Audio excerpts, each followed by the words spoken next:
Alright, what's going on, guys? Trev back again, here to bring you another video. This one's going to be doing my spoiler review for the second episode of part 2 for The Walking Dead Season 11. This is now for episode 10.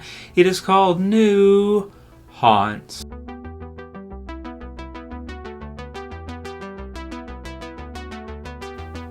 Alright, so I was going to wait each week to go ahead and release these reviews on the Sunday night after I did it for the first episode, episode 9, for this one, and I had about the same amount of people complaining that I didn't post the full review just to start with, and then when we got to Sunday night, the cable release schedule, people didn't really seem to care because a lot of people watch it on Premiere. So I don't know, Premiere is really weird because like half the people watch it ahead of time, the other half watch it on cable, but by that point, people who watch it on Premiere have already seen the second episode. So it's all totally messed up. So I don't know. Leave your comments below. Let me know what you guys think about this one. Should I release the reviews, after the AMC premiere? Do you want to wait for cable? I did it for the first episode, episode 9, and it didn't seem like people were that interested a week later, or the cable people weren't enough to where it's like I'm going to wait. So I'll release this review now. This is a spoiler one for the second episode. It wasn't anything too crazy in this episode anyway, so if you haven't seen it yet, don't worry. You can kind of watch it. There aren't any major character deaths or anything too crazy in this second episode. So this episode is called New Haunts, episode 10, Walking Dead season 11. So I just thought this episode was an okay episode. I didn't feel like it was amazing. I thought episode 9 actually was amazing. Probably the best episode for The Walking Dead season 11. So definitely makes sense for us to allow everyone to get a chance to see that. The big character death kind of at the end there was a big one. So glad I didn't spoil that for anybody. There's nothing in this episode that's that spoilery anyway, guys. New Haunts is like, it's pretty much right out of the comic book, just adapted for the TV series version of it. We do get introduced to a lot of new characters in this one, and the pacing of this season is really good. Instead of spending a lot of time after the battle with the Reapers, with Maggie, and with the others, which almost feels like kind of the pacing they used to use in the Walking Dead show. It kind of feels like they used to have this pacing where they would, show them kind of step by step as things went through, and then after a battle, they'd have like a chill episode in between, that kind of stuff. Last couple years with Walking Dead, we haven't had that. We go from kind of episode 9 with the big battle with the Reapers, and then we go right into with this one, Daryl, Judith, Rosita, RJ, and a lot of the others actually being in the Commonwealth, day 30 in the Commonwealth. So actually going from right after the battle with the Reapers to, in this episode, episode 10, they're actually in the Commonwealth in this one. We can see Magna, we can see, a lot of, Yumiko was already there, but, you can see them kind of fully getting integrated into the Commonwealth in this one. And we have Daryl, who has joined the Commonwealth military, and we actually have some insight into how the Commonwealth works, in that they actually have like a money system there. They have a pay system. So, and we have Judith and RJ who actually like it there. They have like a Halloween, so they get to kind of go through and kind of see. I think Virgil is there acting as one of the walkers. So they actually have like a Halloween haunted house where you have the kids go through, and there's actually like zombies there, but they're actors, right? They're not actual real zombies, so you have Virgil acting like a zombie. Some of the others as well, too, which was kind of cool. That is something we do see in the comics, but it's like way down the road. After like a huge time skip when like Carl is like all grown up and stuff in the comic book version. In this one, they brought it in right now, and I thought it was a nice touch. Reminded me of something like maybe like a Stranger Things or something, where you have, the kids and they kind of have fun at Halloween, and that's really great. I enjoy that in this episode here, even though in real life, right now, last couple of years, I haven't had any trick-or-treaters. I haven't seen hardly. There's like a couple people out and about with their kids with a few costumes, but not that many. It's cool to see in the Commonwealth how they kind of throw this thing. They also do throw a party as well, too, which we get to see. And really throughout the episode, we're just seeing Daryl and the others, Rosita and everybody, being integrated into having, I guess, joined the Commonwealth even though we didn't really get to see those conversations where they actually did agree with Lance that, okay, let's go ahead and give this a shot. While we're going through this one, we have a big time question for kind of equality in the Commonwealth. We get to meet Pamela Milton, who's sort of like the overall leader of the Commonwealth in the TV series version. We get to see some more with Sebastian, get some fun scenes with Daryl and Sebastian, which I actually do. I do kind of enjoy. Mercer is really good in this one. And we have this character named Tyler who's kind of cracking up. He's kind of losing it. And we get to see at this kind of party they go to, Tyler kind of snap and kind of lose it.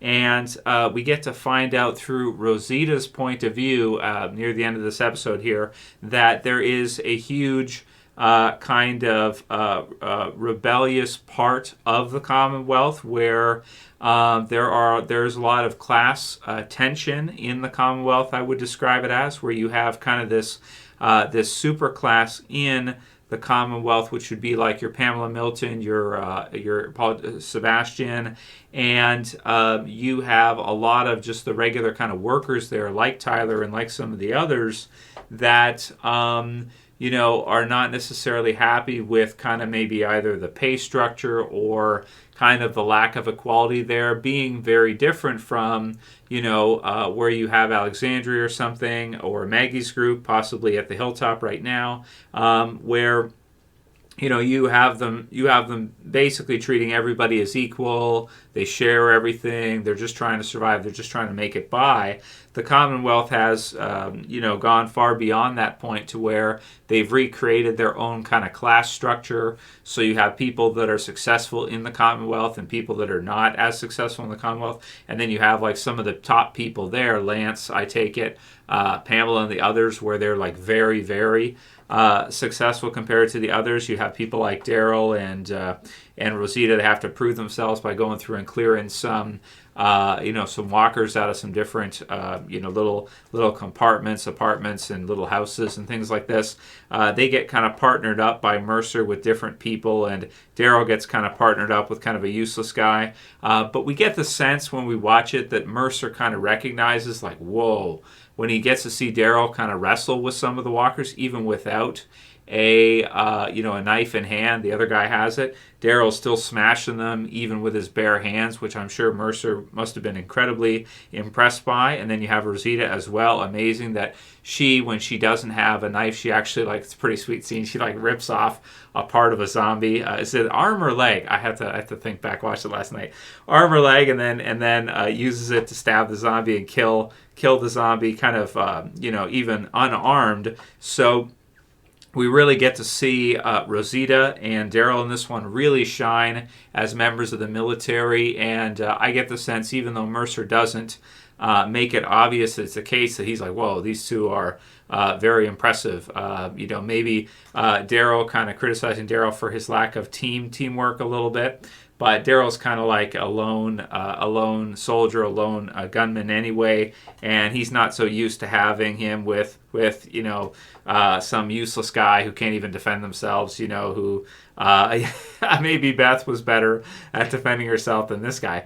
Who he's with. So let's see, what else do we have in this episode? We have the stuff with Carol and Lance and Ezekiel, Yumiko's brother. And so Ezekiel needing kind of an operation, and Carol possibly doing some favors here with Lance in order to get that to happen so that Ezekiel can be moved up the list. So she's doing some things that might be questionable here.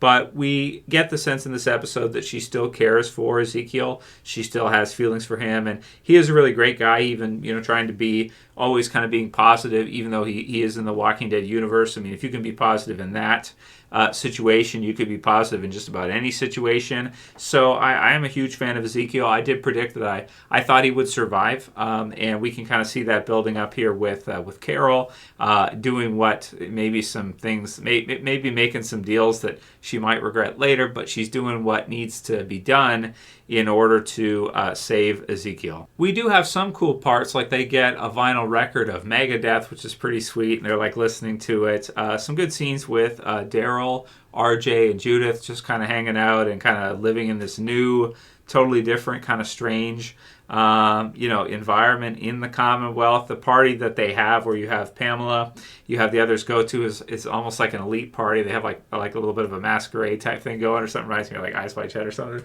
Pretty sweet, because sometimes we get into, we go into that in the channel, the different things like that, which is fun.